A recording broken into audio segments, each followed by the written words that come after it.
Kanatina jalatefi, kanatina fuatefi, miti kajela wananta efi, miti kulkulu wananta efi, na jalate ofikefi, jalala wa anta tefi, na jalate ofikefi, jalala wa anta tefi. Ina fuate ofikefi, kulkulu wanta atefi.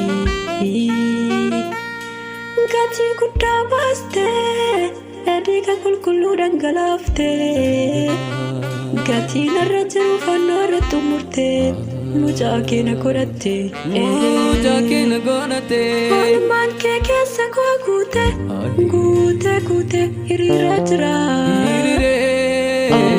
Madande dubbadeen si jaja, galata kee buddunarra. Walumaan kee keessa koo guute, guute hiriira jira. Madande dubbadeen si jaja, galata kee buddunarra.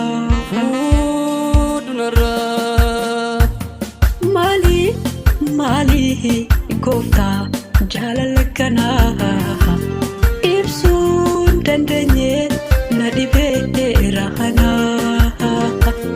Jaalala naaf qabdu raawwachuudhaan fannoorratti himulifte. Lubbuu kee naaf lachuudhaan lubbuu koo hojjete. Jaalala kanaa eessattiyyuu hin argamu. Lubbuu namaaf lachuudhaan ragaan kan ibsamu. Jaalala kanaa eessattiyyuu hin argamu. Lubbuu namaaf lachuudhaan ragaan kan ibsamu.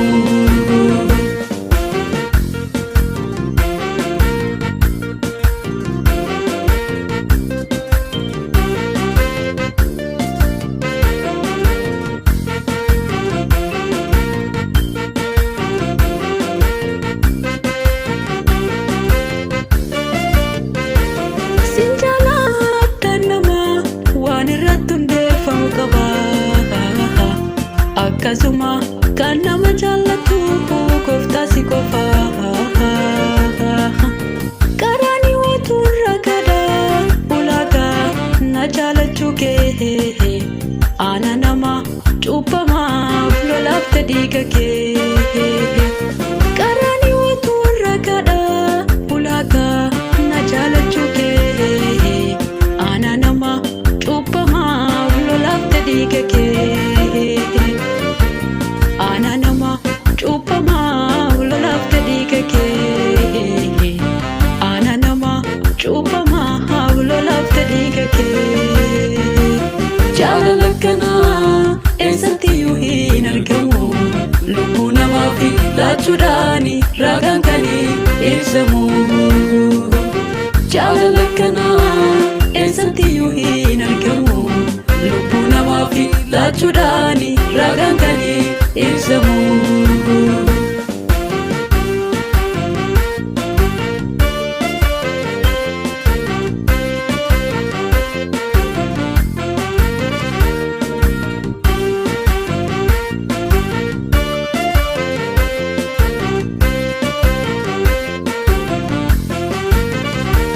Qulqulluuf qajeelaa taateessuu uuma jirtu.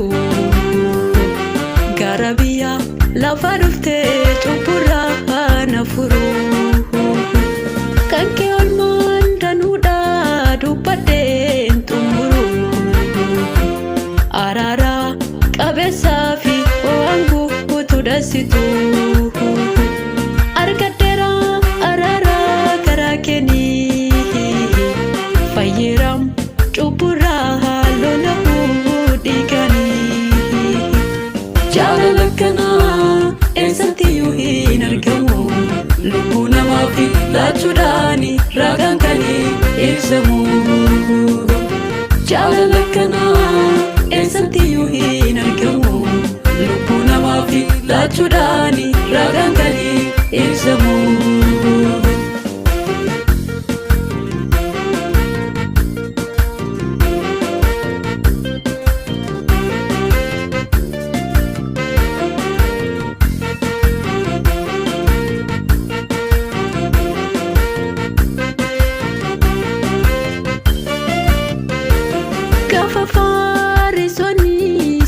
baati sitti sillee tufanii waan godhaniif hin beekanii abbaa isaaniittis jetteeni kanan dhumaa raawwachuun fakkeenya gaarii nuuf taate warra sinmi hidhaan hundaafi sinis dhiisaa jette na gargaari maaloo si fakkaadde kan jiraadhu garaa dhiifamaa nama hundumaatiif qabaachuu na gargaari maaloo si fakkaadde kan jiraadhu garaa dhiifamaa nama hundumaatiif qabaachuu